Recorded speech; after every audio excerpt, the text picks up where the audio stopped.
எம்மா அந்த 10 அடி புத்துக்குள்ளே நாகத்தா எத்தனை நாள் இருப்பேன்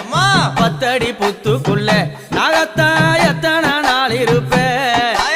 பாலாத வாத்து வச்சேன் நாகத்தா பருகிட வாரும் அம்மா நான் பாலாத வாத்து வச்சேன் நாகத்தா பருகிட வாரும் அம்மா